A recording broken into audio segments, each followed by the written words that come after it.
Sveikas vakarė. Sveiki. Tai pasakok, ką dabar taip saugiai ant kelio esi pasidėjęs, beje sveikinimai. VBC. Taip. Baltijos šalių Muay Thai čempionas. Toks titulas, ar ne? Taip, toks titulas. Va, kaip diržas atrodo. Blizga, labai gražiai blizga. Jo. Antras toks jau klube. Tai esu labai laimingas. Ir, taip, VBC Baltijos čempionas dabar jau. Pirmas titulas. Kaip nutiko, kad tenais atsidūrė ir būtent tu su priešininku kovoji, su Rotla, būtent dėl šio diržo? Tai mano menedžeris Martynas gavo pasiūlymą ir mes jį priėmėm, nes kitų pasiūlymų tuo metu nebuvo. Ir viskas, tada prasidėjo tiesiog pasirašymas, daugiau nieko kažkaip nelabai galvojom, tiesiog jau iškart pats Martynas pažiūrėjo, ar turiu šansų, ar neturiu šansų ir prasidėjo pasirašymas. Žiūrėk, vakarį, o dažnai Martynas sako, kai gaunat pasiūlymą, kad žinai, vakarį neturi šansų. Tai retai būna. Kitoviai nuskambėtų, ar ne? Bet žinot, vis tiek būna toksai, pavyzdžiui, tokie sustatymai, kad jau labai rimtas, nominuotas kažkoks varžovas, tai gal pats treneris tada tą pasiūlymą nukeltų, vat, po kelių metų galėtume sutikti vat, tokiam pasiūlymui. Dabar kol kas dar ne. Tai aš tada pilnai irgi suprantu, nes lygis yra lygis. Gerai, šis diržas aš taip įsivaizduoju dabar, toks kaip ir įpareigojimas, tai nėra tik tai turbūt, pasipuošimui arba klubo puošmena, bet aš visą laiką sakiau, kad čempiono diržas visą laiką įpareigoja, ar ne? Jautiesi dabar tokį svorį įgijęs, kad, jau dabar reikės, kaip sakant, atbulinio niekada nejungt, nežinau, pasitempus vaikščiot. Kol kas dar toks lengvas pojūtis, gal vėliau jau, kai prasidėjęs kalbos apie gynimą, tada jau labiau taip jausis viskas, bet kol kas tiesiog džiaugiuosi, kad turėjau progą ir neišvaiščiau progos. Visgi yra, ar ne, ta tiesos tame pasakėme, kad čempionų greičiausiai pasijauti, kuomet apgini savo diržą? Aš manau taip, labiau pajauti taip. Nes, turime tam tikrų organizacijų, kalbu apie tarptautinės didelės organizacijas, ar ne, tiesiai šviesiai, UFC kaip pavyzdys, ar ne, dabar turim tų čempionų, vienos kovos čempionų, ar ne, ir po to šiek tiek apmaudyta istorija būna. Jau žinai, jau galbūt netgi yra žmonės, nežinau, gal Instagram'e tau jau atsiuntė koks nors Muay Thai kovotojas, kad šitas diržas turėtų priklausyti man, ar jau turi maždaug rodiklės, kas galėtų būti tas žmogus, kuris pabandytų jį atimti iš tavęs? Kol kas...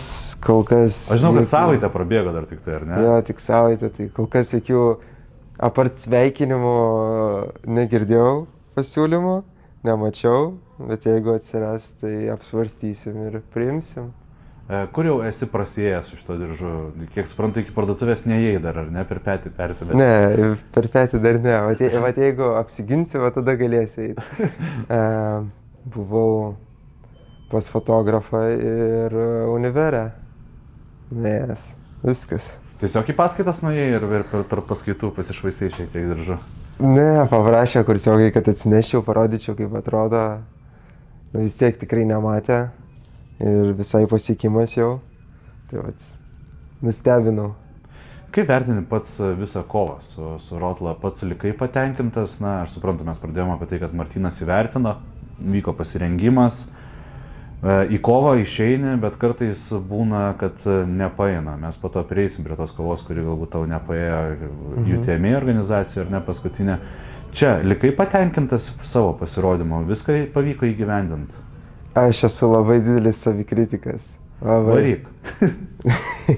Ne, aš kai pasižiūriu, aš pirmą kartą pasižiūrėjau, žinokit, kovą, čia grįžęs iškart sekančią, tą pačią naktį, man atrodo, grįžau ir tą pačią naktį. Mėgsti save pakankinti, ar ne, iš karto žiūri? Jo, iš karto pasižiūrėjau, aš keletą kartų, aš gal kokius 8 kartus žiūrėjau dabar kovą savo ir turnyrą peržiūrėjau, tai pirmą kartą, kai žiūrėjau, tai iš vis, man atrodo, 2 gerus dalykus tik tai yra daug kovoj. Kuriuos? Kur salkūnę praskėriau, viskas. Kiti neišnaudoti dalykai.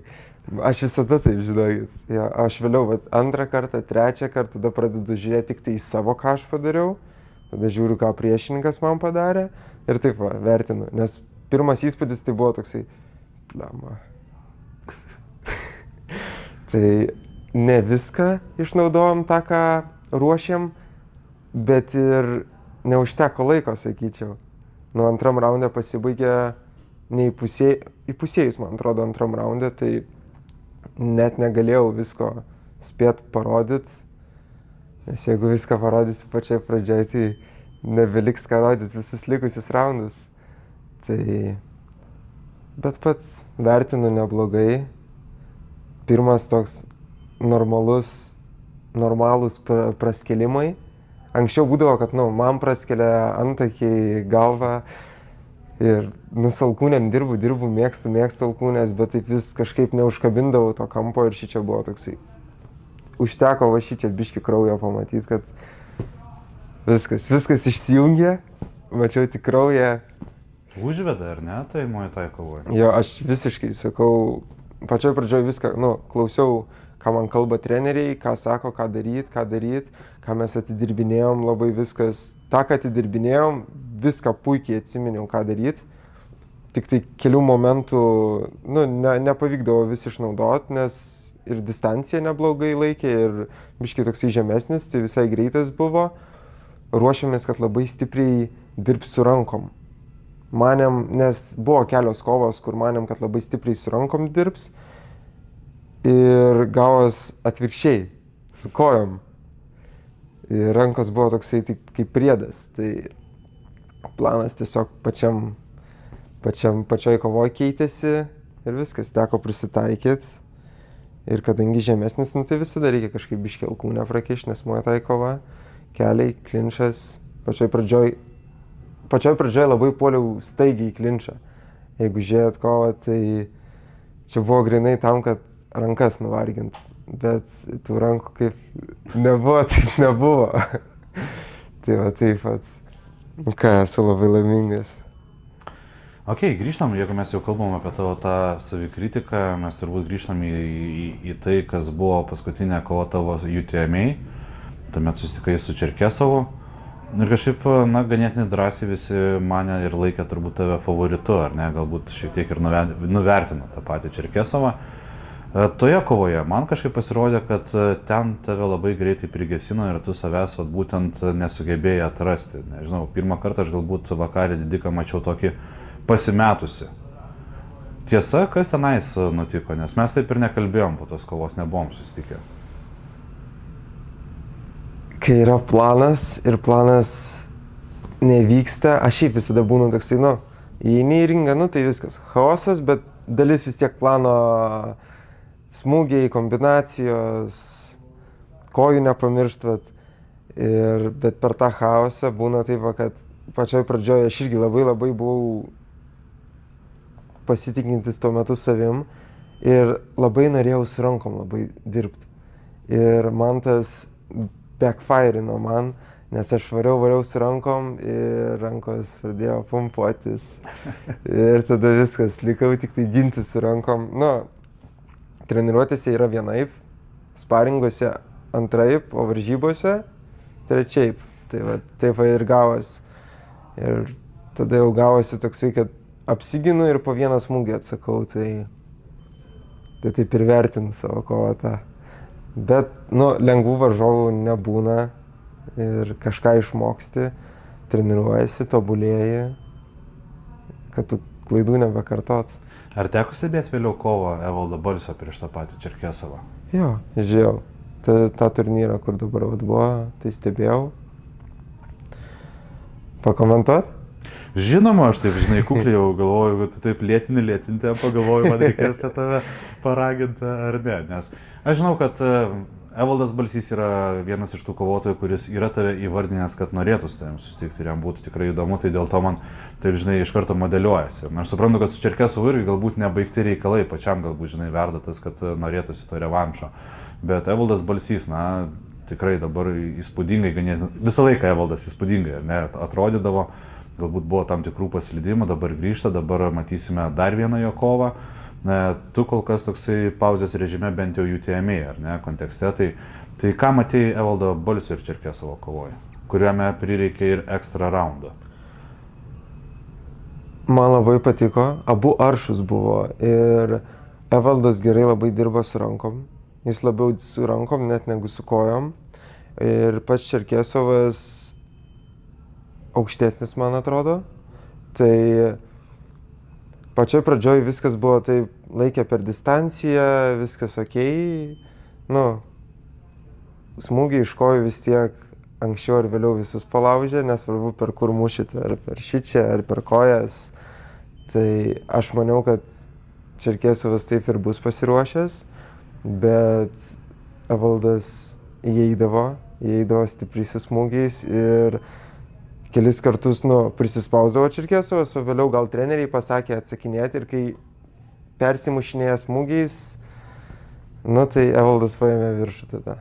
Tai aš tikėjausi, kad varys Evaldas taip kaip ir varė, bet aš maniau, kad Čerkesovas bus pasiruošęs tiesiog, nes aš pas prieš jį kovojau ir jo rankas turi stipres, bet pas jį rankos tokie, tiesų smūgiai, ne tokia plati kombinacijų.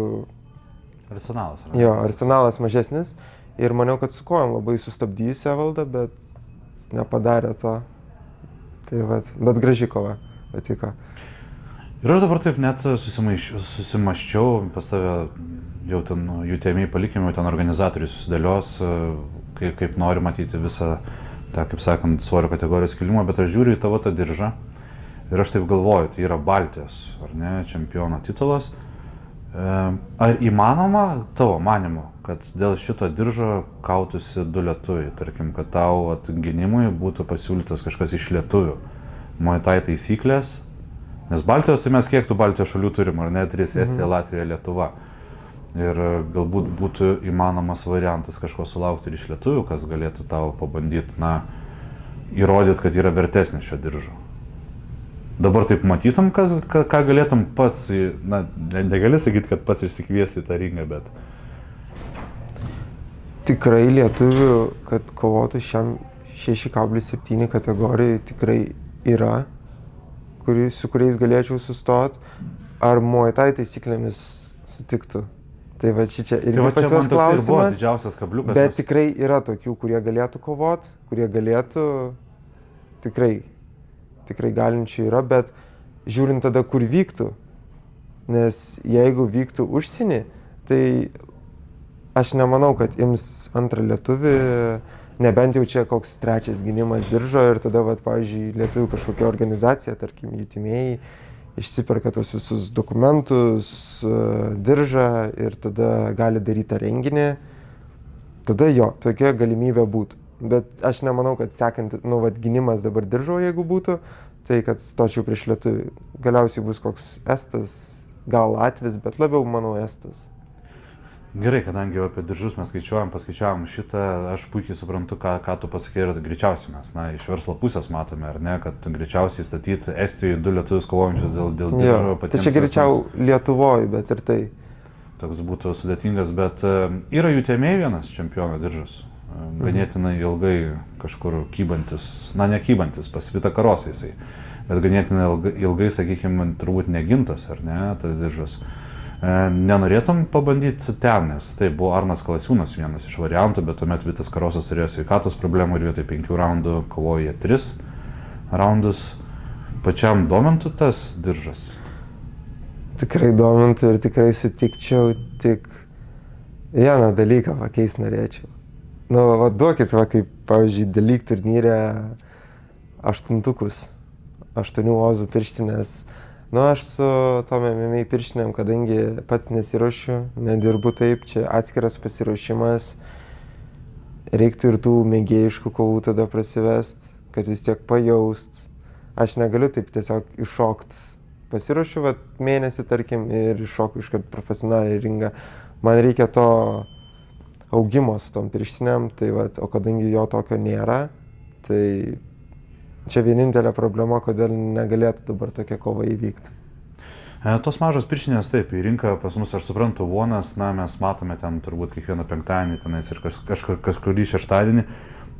Taip, tu labai teisingai pastebėjai, tenais turi daug labai kovų, kur tai prasivedinėt. Pas mus atrodo, tu neturi kur, nebent UTMI, ar ne, ir tai ten gausias 2 kartus į metus, galbūt 3, ten max 4. bet tų kovų turbūt per mažai yra, kad tas pirštinės prisijaukint, po to vėl persirientuoti, tarkim, į tas kickbokso pirštinės, ar ne, yra ganėtinai sudėtinga. Ir kiek aš suprantu, bent jau iš tos Tailando patirties, ar ne, ką mes matome One, ten būtent ir yra tas, kad prisijaukini tas pirštinės, jie kitaip reaguoja, jie kitaip galbūt Pas juos priimtina jau net taip. Ir jie taip kitaip žiūri, ir jie ten taip greitai nekrenta kaip pas mus, ar ne, ten atrodo vienas smūgis gali viską lemti, One'as ten šiek tiek kitaip tailandiečiai tas pirštinės reaguoja, atrodo. Tai ir pati kova biški kitokia įdomesnė būna, ne vien iš rankų būna. Pavyzdžiui, vat irgi sustoja su tom MMA pirštinėm, bet pasižiūri visą kovą, tai pagrindė kojos dominuoja ir tada vat alkūnės, o rankos tiesiog kaip pridėtinis arsenalas, kuris išnaudojamas apgaulingam smūgiam. Tai, o pas mus to nėra, pas mus iškart viskas kulokai ir einam kaltis. Na, pas mus tradicijos turbūt tos boksai yra tokios, kad jeigu turi tą ginklą, tai bandai išnaudoti nors. Taip. Ir kartais matosi kovoje, kad tai tiesiog yra medžiojamas tas toksai dalykas. Tai vat, o kadangi taip patirties prisigaudyt, sunkoka, tai vat, jeigu bus toks pasiūlymas, kad su 8 ozais, gal net 6, nenoriu dabar prisikalbėti, bet jau Tailandė... Jau prisikalbėjau. Jau prisikalbėjau, bet Tailandė, man atrodo, 6 yra vykę kova. Irgi tai vat 10, 8, 6, nes pagal VBC tos visus standartus, man atrodo, 8 ozai vat tokiam titliniam kovom. Tai vat, tai visai toksai, vis tiek piršinė kaip piršinė, tik tai biški mažesnė būna. Tai vat. Vakarį užsiminė apie Tailandą, žinau, kad Jasiūnas Team klubas turi tradiciją, visi ten daugelis išvažiuoti į Tailandą. Tik aš nepamenu, ar jūs tai darot žiemą, ar jūs tai darot vasarą, kada jūs dabar vėlgi planuojate į tą patį Tailandą važiuoti? Dabar kol kas tokių... Ai, tau sesija teisingai ant galvos, ar ne? Ne, kai yra mokslai, tai gan sunku tikrai taip kažką pasiplanuoti. Aišku, patogiausias laikas varyt būtų žiemą. Tada 2 vasaras turėtų. 2 vasaras išgyventi. Tai problemos tikrai nematyčiau.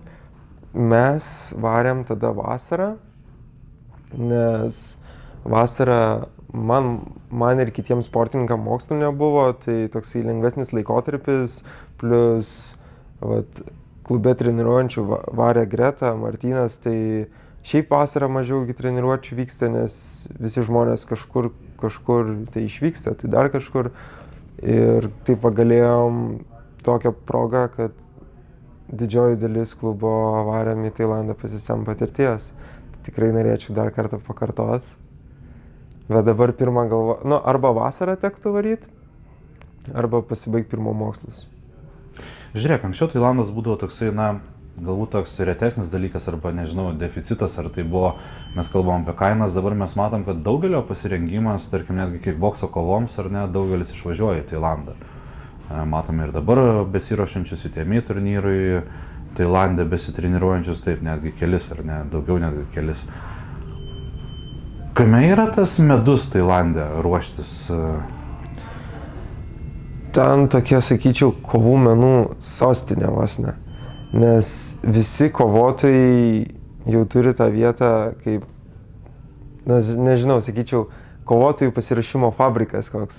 Kad, visi, ar apie boksą kalbam, yra ir bokso nemažai tenai, ar MMA, ar kickbokso, ar muay thai, ir visi, kai atvažiuoja, yra dideliai sporto centrai, kur tų kovotojų daug ir yra tikrai su kuo ruoštis, naujos patirties įgaut. Ir pas mus, tokio nėra. Yra klubas, mes pasikviečiam kitą klubą, sparingai. O šičia pastoviai dirbi su kitais kovotojais ir ten kovotojai, ne taip, kad nenoriu čia jokio miestelio įžeisti, tai pasakysiu, tarkim, iš Estijos kokio mažo kaimelio pasikviečiam kovotojus, o ten jau visi iš didelių miestų, visi turi kovų, visi kažkam ruošiasi ir visi su lygiu. Ir tada yra ta konkurencija, treniruojas ir tobulėjai. Tai pas mus, kadangi to nėra, tai aš tikrai, kas nebuvo, tai linkiu nors pabandyti. Labai faina. Aš net nebuvau patekęs į, tik Martynas buvo patekęs į tą professionals grupę. Tai ten tai mes pasidarom treniruotę ir tada mes žiūrim, nes mes buvom prie pat tų professionals ir tada žiūrėdavom, atsimenu. Tai lygis labai skiriasi. Na, skirtingas, ar ne taip pat kaip O, tikrai. jūs pavarėt atmėgėjai, ar ne, ir po to profai tą patį daro, tikrai, ar neskiriasi viskas. Ten labai. Vien kiek darbo matydavom ant letenų ir prie maišų, jau matydavosi labai didelis skirtumas. O sparingai patys. Ir šiaip atvažiuoja, taip, aš atsimenu irgi, kiek kalbėjau, tai buvo iš Izraelio, buvo iš Amerikos, buvo iš visų kampelių žmonės. Tai va, vieni ruošiasi kovoms, kiti nori tiesiog išbandyti ir esu kalbėjęs, kad man atrodo 6 mėnesius gal Tailande praleido ir o dabar treniruojasi. Tai čia tiesiog bendras išprusimas ir augimas kovinių sportų reikalų.